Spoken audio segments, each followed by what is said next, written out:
for you, Sister Oshunyemi.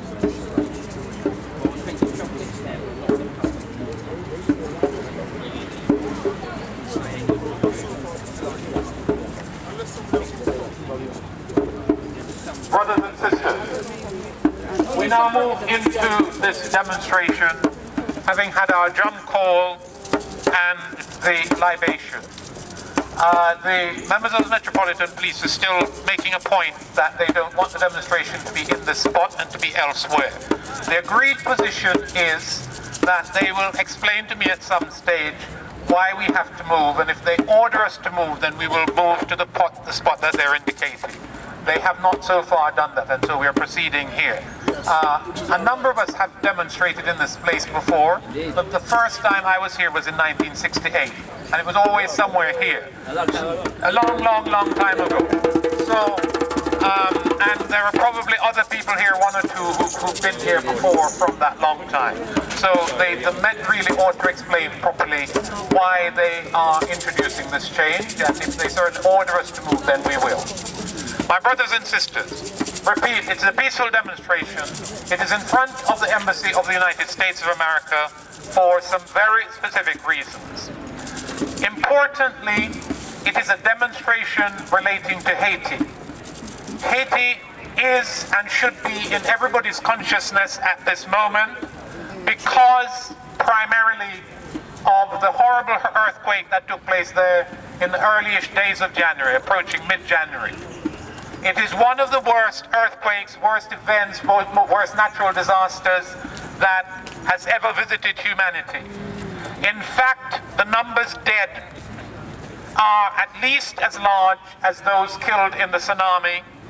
And when we remember how widespread the impact of the tsunami was, that is to say, it spread from Africa's eastern coast right across to parts of Indonesia.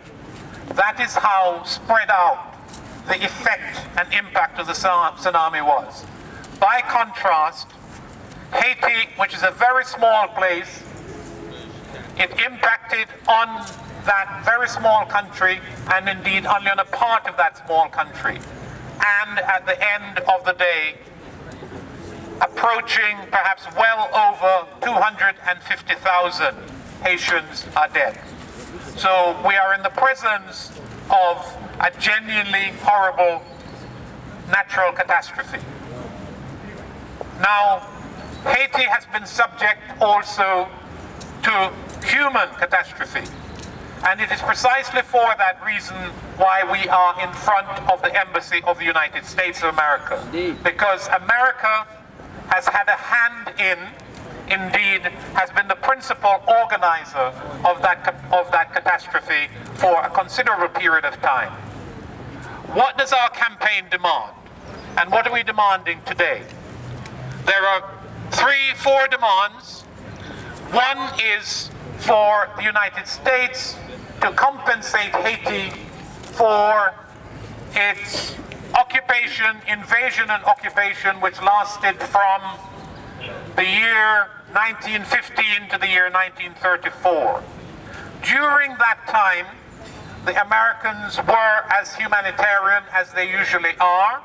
That is to say, they began in the best humanitarian fashion to transfer Haiti's gold out of Haiti into a bank in the United States of America. Their humanitarian operation continued by taking possession of the best land in Haiti. It continued by imposing a racist regime on Haiti.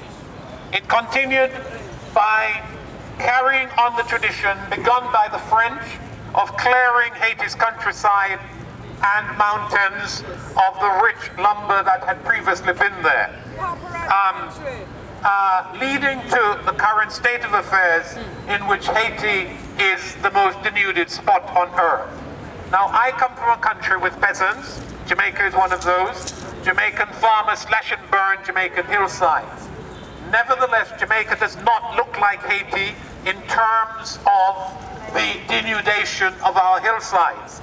And it arises in Haiti not because of what the peasants have done, but because of what the French did in terms of clearing trees out of Haiti, converting them into lumber, and then into the best mahogany and so on, and into furniture and all of that. That is what the Americans continued in Haiti in their 19 years while there. Now, we need to recognize that the United States of America has a good example to follow in respect of the matter of reparations. Their fellow European country, Euro-American country, Italy, recently, last year in point of fact, agreed with Libya to provide Libya with reparations for their, that is to say, Italy's invasion and occupation. It was just as wicked as that which the US carried out in Haiti. And the Italians have agreed to compensate the Libyans. Of course, there is something in it for the Italians. All of us know that the reason Berlusconi agreed to this is because Italian heavy industry will benefit directly from the operations, the construction operations that take place in Libya. Be that as it may, the $5 billion agreed by Italy represents something that is an example to the United States of America, and they should follow it now.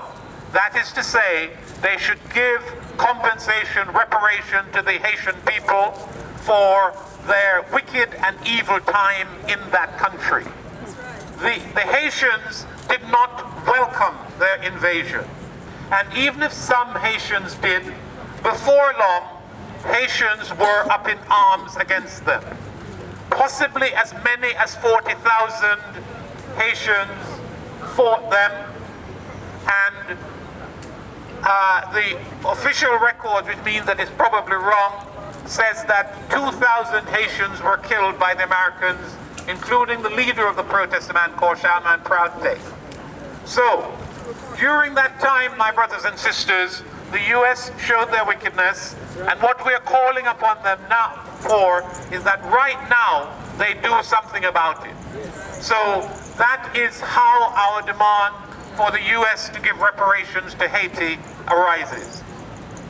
There is a demand that the United States clear its troops out of Haiti right now. And we call their presence an occupation. Why do we do so? All of us, my brothers and sisters, understand what humanitarian action is. All of us understand that. All of us know that in the aftermath of the earthquake, the devastated Haitians called upon everybody in the world to come forward to assist them. The United States of America was the only country in the world that decided that the way in which humanitarian help could be given was via an army of 20,000 Americans, all of whom would have to be fed and housed and watered in Haiti. So, most of the material that the Americans have taken to Haiti is in fact food and water and housing for their troops, for their own troops. Since it's important that we understand, my brothers and sisters, that unlike the Cubans, who have traditionally helped all over the world, in Pakistan and in Africa and elsewhere, and who in the aftermath of this earthquake put in field hospitals, put in something approaching 700 medical workers, that the United States was not able to match that. And that is because they have no humanitarian capacity. None whatsoever. Exactly. And unless we were blind or particularly ignorant, we would all have learned that in the time of Katrina. We would all have learned that at that time. So, let us assume that they really intended to be humanitarian. Can somebody tell me why it was that the Americans, who have heavy lifting gear, took none of it with them to Haiti and so rescued no buried Haitians? No